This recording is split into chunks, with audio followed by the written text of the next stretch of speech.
Assalamu alaikum students, I am your teacher Umair Naseem. Students, chemistry 10th class unit number 9 chemical equilibrium का आज lecture number 3 है।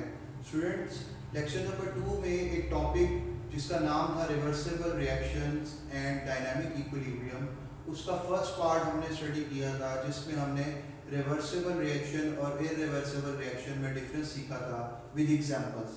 Students, आज का जो topic है डायनामिक इक्विलिब्रियम या केमिकल इक्विलिब्रियम स्टेट, एक्चुअली ये उसी टॉपिक का एक पार्ट है जो हमने इस लेक्चर में स्टडी करना है। इस लेक्चर को स्टार्ट करने से पहले स्टूडेंट्स, मैं आप लोगों को प्रीवियस लेक्चर की थोड़ी सी लर्निंग देना चाहता हूँ।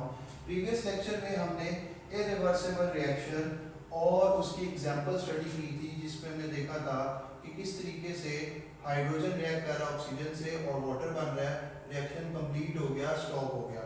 फिर इसी तरीके से हमने रिवर्सिबल रिएक्शन को स्टडी किया था। ये प्रीवियस लेक्चर नंबर 2 में हमने उसकी एग्जांपल डिस्कस की थी कि एक्चुअली ये जो रिएक्शन है ये दो पार्ट्स में होता है। एक रिएक्शन फॉरवर्ड चल रहा है जिसमें reactants are reacting and forming products, और आफ्टर सम टाइम प्रोडक्ट्स आपस में रिएक्ट करके या डिकम्पोज होके वो रिएक्टेंट्स दोबारा बना रही हैं, यानी रिएक्टेंट से प्रोडक्ट्स और प्रोडक्ट से रिएक्टेंट्स बनते हैं इस रिएक्शन में, रिवर्सिबल रिएक्शन में। और मैंने लेक्चर नंबर 2 में आपको ये क्लियर किया था कि क्लोज सिस्टम रिक्वायर्ड होता है रिवर्सिबल रिएक्शंस के लिए, ये मैंडेटरी कंडीशन है। आज का जो टॉपिक है वो इसका बी पार्ट है, dynamic equilibrium state. Actually dynamic equilibrium state से पहले मैं आप लोगों को ये बताना चाहता हूँ कि केमिकल इक्विलिब्रियम क्या होता है। As we discussed in lecture number 1, unit number 9, chemical equilibrium की definition is a state. Chemical equilibrium is a state in which reaction achieve equilibrium. अब वो equilibrium can be of two types, static equilibrium और dynamic equilibrium. Students, यहाँ ये बात बड़ी important है। Static equilibrium, word static is for rest. जब system at rest होता है यानी उसमें कोई रिएक्शन नहीं हो रहा होता, जबकि डायनामिक का जो वर्ड है इज फॉर समथिंग मूविंग। जब कोई चीज मूव कर रही हो, मूव पे हो, मोशन में हो, तो उसे हम डायनामिक का वर्ड यूज करते हैं। अब इक्विलिब्रियम हो, स्टैटिक इक्विलिब्रियम, सपोज मैं आपको एक बिल्डिंग की एग्जांपल देता हूं। अगर आप एक बिल्डिंग को देखें, वो वर्टिकल सीधी खड़ी है, उसकी नेट फोर्सेस जो उसके ऊपर तमाम नेट फोर्सेस एक्ट कर रही हैं वो बैलेंस्ड है, ना वो गिरेगी, ना दाएं झुकेगी, ना बाएं, क्योंकि उसको सपोज कर लें, let us have another example कि अगर हमारे पास यहाँ पर एक ब्लॉक हो और इस ब्लॉक के ऊपर जितनी फोर्स इस साइड से एक्ट कर रही है उसी तरह से एक फोर्स यहाँ से एक्ट कर रही है। फिजिक्स में हम इसे पढ़ते हैं, बेसिकली मोस्टली फिजिकल इक्विलिब्रियम या मैकेनिकल इक्विलिब्रियम कहलाता है स्टैटिक इक्विलिब्रियम।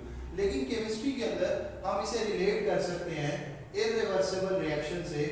इरिवर्सिबल रिएक्शन से क्या मुराद है कि रिएक्शन हुआ और कंप्लीट हो गया एंड सीजेस टू प्रोसीड, अब वो मजीद नहीं चल रहा, ना फॉरवर्ड जा रहा है ना रिवर्स जा रहा है, तो हम कहते हैं कि वो एट रेस्ट है, वो रिएक्शन या सिस्टम एट रेस्ट है, रिएक्शन कंप्लीट हो गया और सिस्टम ने स्टैटिक इक्विलिब्रियम अचीव कर लिया।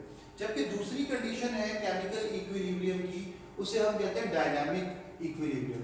मैंने आप लोगों को प्रीवियस लेक्चर में बताया था कि रिएक्टेंट्स कंबाइन हो रहे हैं और वो प्रोडक्ट्स बना रहे हैं।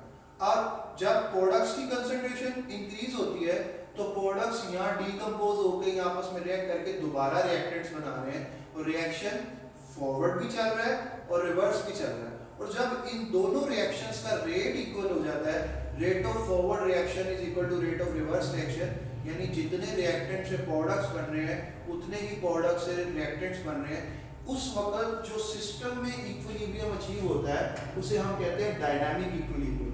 डायनामिक इक्विलिब्रियम में फॉरवर्ड रिएक्शन और reverse reaction at the same rate चालू होते हैं। सो स्टूडेंट्स, ये जो एग्जांपल है रिवर्सिबल रिएक्शन की, if it is in a close system, हम इस फ्लास्क में इसको रिएक्ट करवा रहे हैं, हाइड्रोजन और आयोडीन आपस में रिएक्ट कर रही हैं, तो रिएक्शन फॉरवर्ड डायरेक्शन में चल रहा है। स्टार्टिंग में रेट ऑफ रिएक्शन इंक्रीज होगा, फॉरवर्ड रिएक्शन, उसके बाद आफ्टर सम टाइम जब रेट ऑफ रिएक्शन में प्रोडक्ट्स इंक्रीज कर गई तो प्रोडक्ट्स अब डिकम्पोज हो गए या रिएक्ट करके वो जो है वो चेंज होना शुरू हो जाएंगी रिएक्टेंट में, रिएक्शन रिवर्स चलने लगेगा और एक टाइम ऐसा आएगा ये दोनों रिएक्शंस एक दूसरे के इक्वल रेट पर चलेंगे। इसको कहते हैं rate of forward reaction is equal to rate of reverse reaction. और एक कंडीशन अचीव हो जाती है उसको कहते हैं dynamic equilibrium state. So hopefully students आज के टॉपिक में आपको कॉन्सेप्ट अच्छे तरीके से क्लियर हो गया होगा कि केमिकल इक्विलिब्रियम क्या होता है और उसकी टाइप्स क्या है, स्टैटिक इक्विलिब्रियम क्या होता है एंड डायनामिक इक्विलिब्रियम।